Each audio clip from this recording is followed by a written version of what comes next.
सासू माँ, आपको मेरे कमरे में ताक झाँक की क्या ज़रूरत है। नीतू की शादी को 5 महीने से अधिक समय हो चुका है। शादी से पहले वह बैंक में नौकरी करती थी। पति सुकेश भी बैंक में मैनेजर थे। दोनों का प्रेम विवाह हुआ था। परिवार में दोनों की शादी पर किसी को कोई आपत्ति नहीं थी, इसीलिए सब कुछ व्यवस्थित ढंग से हो गया। ससुराल में पति, सास, ससुर तथा एक देवर थे। देवर की पढ़ाई में ज़्यादा रुचि नहीं थी, इसीलिए वह अपने पिता के साथ ज्वेलरी की दुकान पर बैठते थे।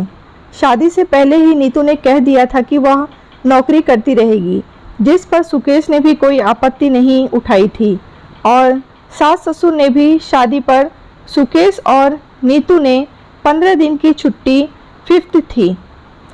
हनीमून से लौटने के बाद दोनों ने ही बैंक जाना शुरू कर दिया। सवेरे 9 बजे दोनों इकट्ठे ही घर से निकलते और शाम को लौटते वक्त 6 बज जाते थे। नीतू सवेरे 7 बजे उठती, तैयार होकर रसोई में काम कर रही सास का थोड़ा बहुत हाथ बटाती और वह पति और टिफ़िन तैयार करती। फिर चाय नाश्ता करके दोनों निकल जाते। इससे अधिक काम वह नहीं कर पाती थी। मायके में भी उसने कभी कोई काम नहीं किया था और न ही उसे कोई रुचि थी। शाम को लौटने के बाद भी रात के खाने के वक्त थोड़ी सी मदद कर देती, बाकी के सारे काम सास ही कर लेती थी। उन्होंने एक सहायिका रखी थी जो बर्तन, कपड़े, झाड़ू पोछा कर दिया करती थी। खाने का काम वह स्वयं ही करती थी। मेड का बनाया खाना उन्हें पसंद नहीं आता था। दूसरा, उनकी सोच थी कि सारा काम अगर मेड करेगी तो वह क्या करेंगी, उनका समय कैसे कटेगा। सुकेश और नीति के ऑफिस जाने के बाद सास कमला जी सहायिका को लेकर पूरे घर की सफाई करवाती। जब वे बेटे बहू के कमरे में जाती तो देखती कि कमरा बहुत अस्त व्यस्त रहता है, सामान भी इधर उधर बिखरा रहता है, तो उन्हें अच्छा नहीं लगता था। वे शुरू से ही एक सफाई पसंद और अनुशासन प्रिय गृहिणी रही थी, इसीलिए उन्हें लगता था कि घर व्यवस्थित रहना जरूरी है।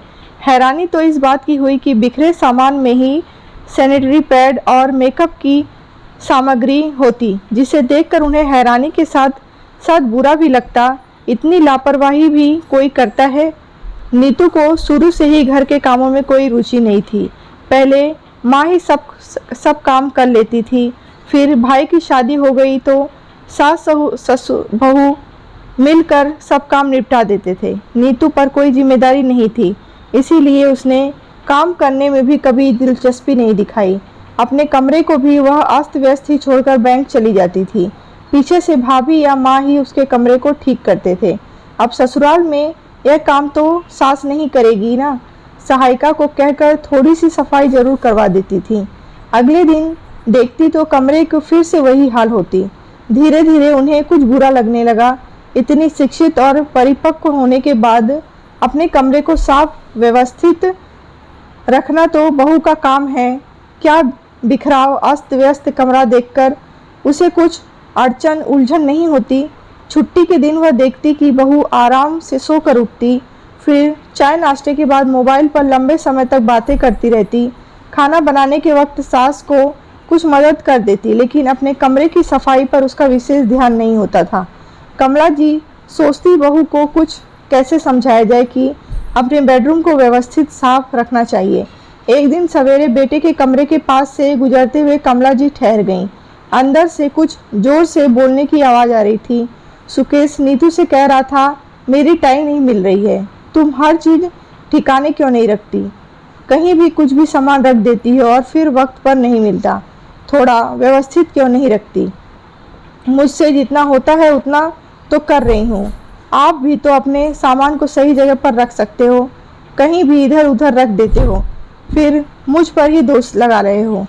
मुझ दोष थोड़ी ही है, अभी तुम्हारी दूसरी टाई बांध लो, कल रात में ढूंढ दूंगी।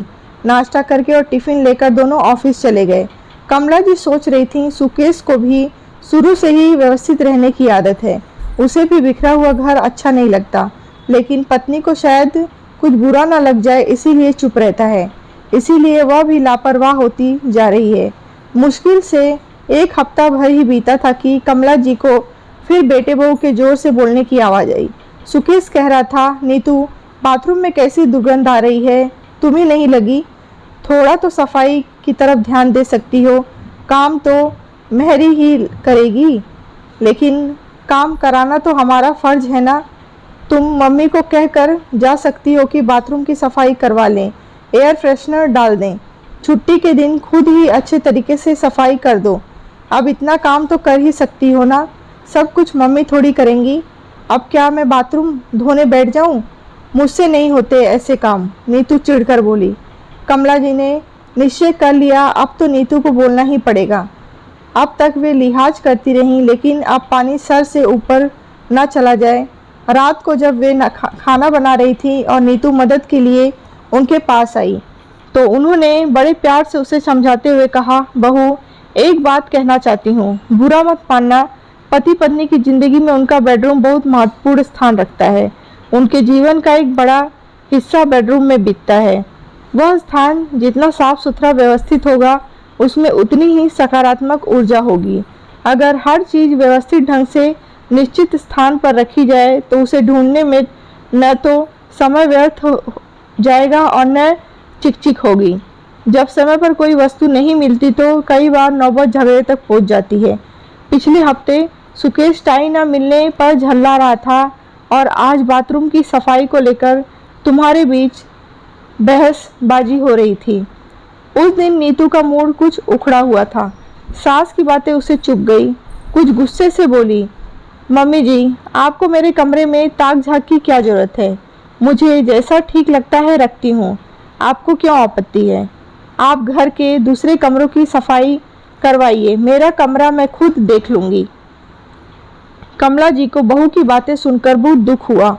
उन्हें उम्मीद नहीं थी कि बहू इतनी बेरुखी से बोलेगी।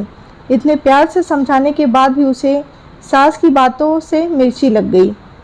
अब वे उसे कैसे समझाती कि देखने में ये बातें छोटी लगती हैं, लेकिन ऐसी छोटी छोटी बातें आगे जाकर मनमुटाव और कलह का कारण बन जाती है। वे यह नहीं कह रही थी कि घर होटल जैसा चकाचक और चमकता रहे। घर आखिर घर ही होता है, लेकिन वह व्यवस्थित और साफ सुथरा तो अवश्य होना ही चाहिए, जहाँ कोई भी वस्तु समय पर ही मिल जाए, इधर उधर ढूंढने में समय व्यर्थ ना हो। कमरा साफ सुथरा और व्यवस्थित हो तो वहाँ सकारात्मक ऊर्जा रहती है, जिससे संबंधों पर भी अच्छा असर पड़ता है। इसके विपरीत जहाँ कमरे में बिखराव, अस्त व्यस्तता तथा बेकार की वस्तुएं पड़ी रहती हैं, वहाँ नकारात्मक ऊर्जा आ जाती है, जिससे संबंधों की मधुरता पर असर पड़ता है। मनमुटाव, खींचतान, बहसबाजी जैसे हालात बनने लगते हैं। अब नीतू तो यह सब सुनने के लिए तैयार ही नहीं थी। कमला जी मन मारकर चुप हो गईं और दूसरे कमरे में चली गईं।